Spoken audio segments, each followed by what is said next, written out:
Hello everyone. आज अपन जानते हैं एबीजी के बारे में, है ना। एबीजी क्या होता है, एबीजी में क्या क्या रीडिंग होती है, एबीजी के बारे में, मरीज के बारे में क्या क्या पता लगाते हैं, उसके बारे में आज अपन जानते हैं। तो एबीजी क्या है? यह एक ऐसा टेस्ट है जिसमें धमनी में बहने वाले रक्त में उपस्थित गैसों के बारे में पता लगाते हैं। ठीक है। तो एबीजी टेस्ट बहुत इम्पोर्टेंट टेस्ट होता है। ये उन मरीजों के लिए होता है, उन पेशेंट्स के लिए होता है जो पेशेंट में जिसको किडनी की प्रॉब्लम हो या रेस्पिरेटरी कोई प्रॉब्लम हो, उनके लिए बहुत बेनिफिशियल होता है। तो इसके बारे में जानते हैं आप। एबीजी की जो नॉर्मल रेंज होती हैं उसको जानते हैं अपन। उसमें देखा जाता है सबसे पहले पीएच जो होता है वो होता है 7.35 से लेकर 7.45 तक, एक नॉर्मल रेंज होती है। और दूसरा होता है SpO2, जिसमें देखते हैं ऑक्सीजन का प्रेशर। प्रेशर जो होता है वो होता है 80 mmHg से लेकर 100 तक। और थर्ड होता है SpO2, CO2 कार्बन डाइऑक्साइड का लेवल, ये होता है 35 से लेकर 45 mmHg। नेक्स्ट होता है बाइकार्बोनेटाइन HCO3, सोडा बाइकार्ब जो होता है वैसे होता है बाइकार्बोनेटाइन, वो होता है 22 से लेकर 28 मिली इक्विवेलेंट पर लीटर, इसका कंसंट्रेशन होता है। ठीक है। जब कभी ये नॉर्मल वैल्यू में डेविएशन होता है, जब कभी पीएच कम हो जाए, जैसे कि पीएच की वैल्यू जो है 7.35 से कम हो जाए, डिक्रीज हो जाए, या फिर SpO2 की वैल्यू 80 से कम हो जाए, या कभी CO2 की वैल्यू 35 या 45 से बढ़ जाए, या बायोकार्बोनेट में कोई चेंजेस आए, इसकी वैल्यू, बायोकार्बोनेट की वैल्यू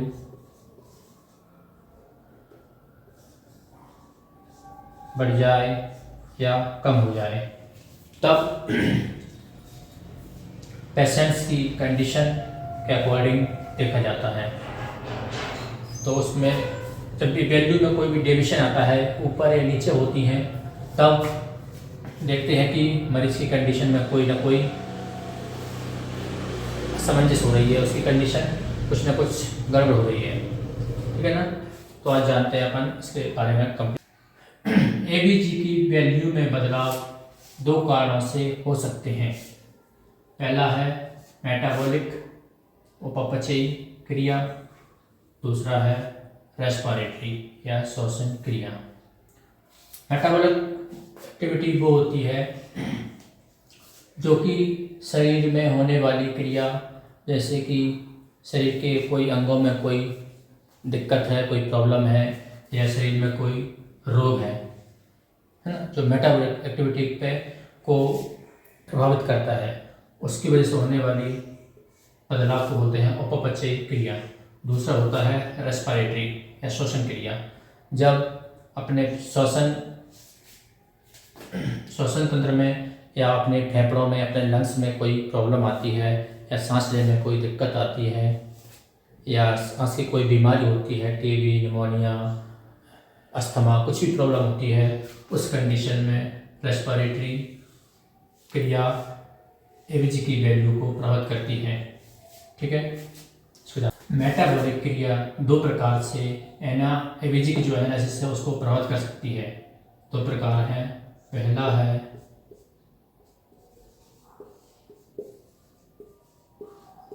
मेटाबॉलिक एसिडोसिस।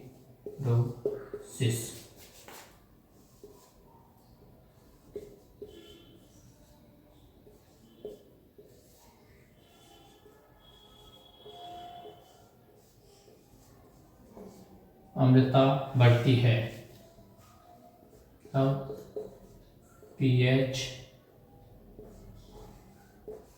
की वैल्यू 7.35 से कम हो जाती है। दूसरा है मेटाबॉलिक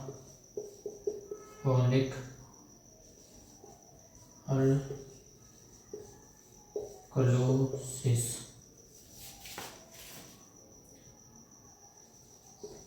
इसमें क्षारीयता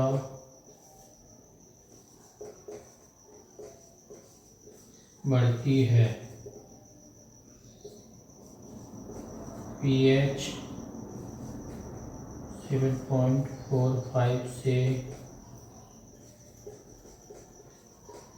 ज़्यादा हो जाता है। मेटाबॉलिक क्रिया दो प्रकार से एबीजी की वैल्यू को प्रभावित करती है। पहला है मेटाबॉलिक एसिडोसिस। मेटाबॉलिक एसिडोसिस में जो है पीएच जो होता है, पीएच होता है 7.35 से 7.45। तो मेटाबॉलिक एसिडोसिस में पीएच की वैल्यू 7.35 से कम हो जाती है। दूसरा होता है मेटाबॉलिक एल्कलोसिस। मेटाबॉलिक एल्कलोसिस मतलब इसमें क्षारीयता बढ़ जाती है ना। और किसकी? रक्त की क्षारीयता बढ़ जाती है ना। इसमें रक्त की क्षारीयता बढ़ती है और जो पीएच की वैल्यू होती है वो 7.45 से ज़्यादा हो जाती है।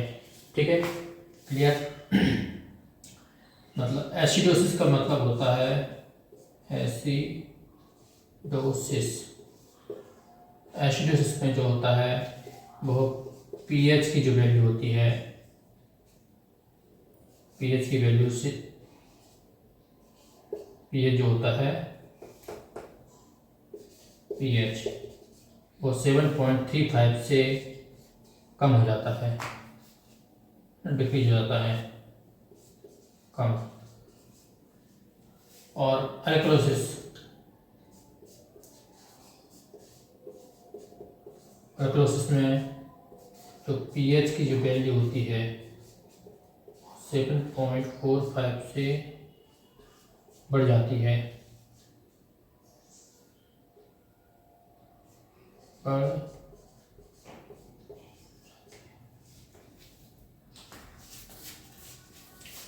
तो जो होता है एसिडोसिस का मतलब होता है अम्लता, अम्लीय। एसिडोसिस मतलब होता है अम्लीय। इसमें पीएच की जो वैल्यू होता है वो 7.35 से कम हो जाएगी। और अल्कलोसिस मतलब होता है क्षारीयता। अल्कलोसिस में पीएच की वैल्यू 7.45 से ज़्यादा हो जाती है। ठीक है, ये होता है मेटाबॉलिक। अब पढ़ेंगे अपन दूसरा रेस्पिरेटरी। अब है दूसरा पॉइंट है रेस्पिरेटरी। पहला पढ़ा था अपन ने मेटाबॉलिक, इसमें दो प्रकार थे, एसिडोसिस और अल्कलोसिस। दूसरा है रेस्पिरेटरी। रेस्पिरेशन का मतलब आप सब जानते हैं। रेस्पिरेशन का मतलब होता है अपना श्वसन तंत्र। श्वसन तंत्र में होने वाली प्रॉब्लम के कारण जो भी एबीजी की वैल्यू बदलाव आएंगे उसमें दो कारण, दो वैल्यू बनेगी। पहली है रेस्पिरेटरी एसिडोसिस, दूसरी है रेस्पिरेटरी अल्कलोसिस। एसिडोसिस का मतलब आप जान रहे हैं। एसिडोसिस का मतलब होता है ब्लड की पीएच वैल्यू कम हो जाना। और अल्कलोसिस का मतलब जानते हैं ब्लड की पीएच की जो वैल्यू है उसका 7.45 से ज़्यादा हो जाना। ठीक है, तो अपन जानते हैं दो चीज़ें।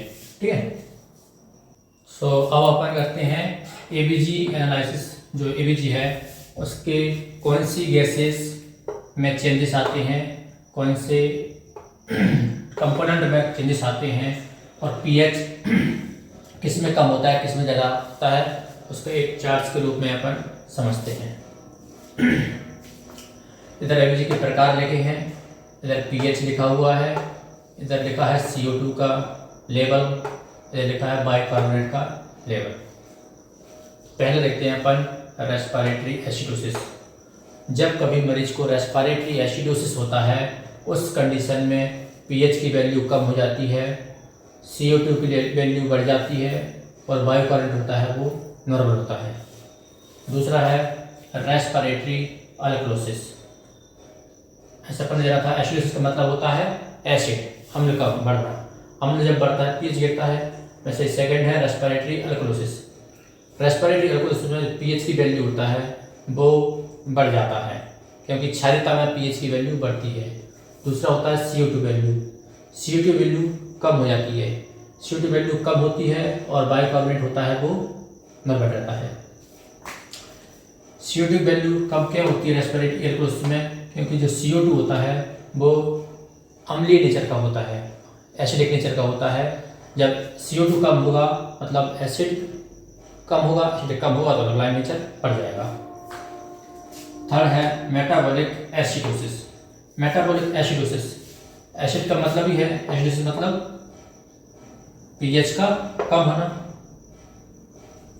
पीएच कम होता है ना इसमें, और इसमें CO2 वैल्यू नॉर्मल होती है और बाइकार्बोनेट जो होता है उसकी वैल्यू कम हो जाती है। क्योंकि बाइकार्बोनेट जो होता है, बाइकार्बोनेट होता है क्षारीय, है ना, अल्कलाइन। CO2 होता है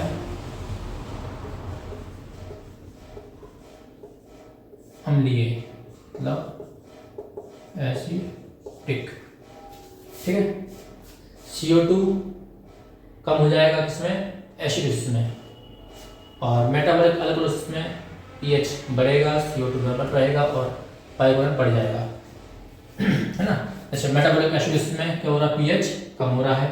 पीएच कम क्यों हो रहा है? क्योंकि बाइकार्बोनेट जो होता है वो कम हो रहा है। बाइकार्बोनेट नेचर में होता है क्षारीय। जब क्षारीयता कम होगी तो अम्लता बढ़ेगी। मेटाबॉलिक अल्कलोसिस ऐसे ही होता है। मेटाबॉलिक अल्कलोसिस में भी पीएच वैल्यू बढ़ रही है। क्यों बढ़ रही है? क्योंकि बाइकार्बोनेट जो होता है क्षारीय है, बाइकार्बोनेट बढ़ेगा। बाइकार्बोनेट जब बढ़ेगा तब मेटाबॉलिक एसिडोसिस अल्कलोसिस, तो अल्कलाइन नेचर भी बढ़ेगा। समझे? अब अपन इसको एक बहुत सिंपल चार्ट्स के रूप में जानते हैं। पीएच जब कम होगा और पीएच जब बढ़ेगा। पीएच जब कम होगा तो दो प्रकार होता है। पीएच कम होता है तो क्या होता है? एसिडोसिस। और एसिडोसिस दो प्रकार का होता है, रेस्पिरेटरी और मेटाबॉलिक। रेस्पिरेटरी एसिडोसिस जब होता है जब CO2 की मात्रा बढ़ती है। मेटाबॉलिक एसिडोसिस तब होता है जब बाइकार्बोनेट HCO3 की वैल्यू कम होती है। और दूसरा है पीएच जब हाई होता है। पीएच जब बढ़ता है तो क्या होता है? अल्कलोसिस। अल्कलोसिस दो प्रकार का होता है, मेटाबॉलिक और रेस्पिरेटरी। मेटाबॉलिक अल्कलोसिस तब होता है जब बाइकार्बोनेट HCO3 बढ़ता है, और रेस्पिरेटरी अल्कलोसिस तब होता है जब CO2 कम होता है।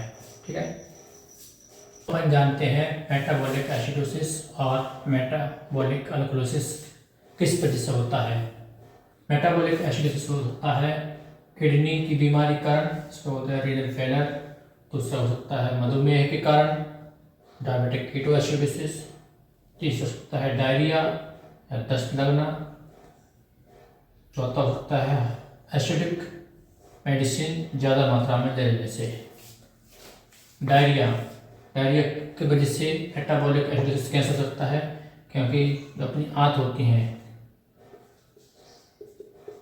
आंत में बाइकार्बोनेट होता है। जब डायरिया होगा तो बाइकार्बोनेट बाहर निकल जाएगा, इसकी वजह से बाइकार्बोनेट की कमी हो जाएगी, फिर मेटाबॉलिक एसिडोसिस होता है। मेटाबॉलिक अल्कोलिसिस के कारण है उल्टी होना, डायूरेटिक का ज़्यादा उपयोग करना, पोटेशियम की कमी हो जाए। दूसरा अपन पढ़ते हैं रेस्पिरेटरी एसिडोसिस और रेस्पिरेटरी अल्कोलिसिस के बारे में। रेस्पिरेटरी एसिडोसिस जो होता है वह श्वसन तंत्र की बीमारियों के कारण हो सकता है। श्वसन तंत्र की बीमारी जैसे कि बहुत सी होती हैं, टीबी हो सकती है, अस्थमा हो सकता है, निमोनिया हो सकता है, सीओपीडी हो सकता है, रेस्पिरेटरी डिस्ट्रेस हो सकता है, लंग्स ट्रॉमा हो सकता है, लंग्स में चोट लगने के कारण, फेफड़ों में चोट लगने के कारण हो सकता है ना। ये सब नॉर्मल कारण है। और दूसरा होता है रेस्पिरेटरी एल्कोलोसिस। इसमें हो सकता है क्या हो सकता है एंजाइटी, जब कभी अपन तनाव में होते हैं तो गहरी गहरी सांस लेते हैं, इसकी वजह से रेस्पिरेटरी एल्कोलोसिस होता है। दूसरा बुखार होने पर रेस्पिरेशन रेट अपना बढ़ जाता है, क्योंकि शरीर को मेटाबॉलिक एक्टिविटी बढ़ जाती है। जब ज़्यादा सांस लेंगे तेज उस कंडीशन में भी रेस्पिरेटरी एल्कोलोसिस हो सकता है। तीसरा हाइपर वेंटिलेशन, गहरी सांस लेना। जब कोई पेशेंट को जब कोई मरीज जो कोई इंसान ज़्यादा समय तक गहरी सांस लेता है, उस कंडीशन में भी रेस्पिरेटरी एल्कोलोसिस होता है। सीवियर एनीमिया तो बहुत ज़्यादा खून की कमी के कारण हो सकता है, और लंबे समय तक जब मरीज को ऑक्सीजन थेरेपी दी जाए, उसको ऑक्सीजन मास्क लगा कर रखा जाए, उस कंडीशन में भी रेस्पिरेटरी एल्कोलोसिस हो सकता है। तो आज का अपना टॉपिक था एबीजी के बारे में था, उसमें अपन ने पढ़ा नॉर्मल रेंज पढ़ी, इसके बाद किस कारण होता है, किस प्रकार का होता है, उसके क्या क्या टाइप हैं, उन सब के बारे में आज अपन ने पढ़ा। तो ये वीडियो हिंदी मीडियम वाले नर्सिंग छात्रों के लिए बहुत बेनिफिशियल है, वो इस वीडियो को ज़रूर देखें और कमेंट में बताएं कि आप क्लास कैसी लगी, और इसके क्वेश्चन करें और हमसे साझा करें। धन्यवाद।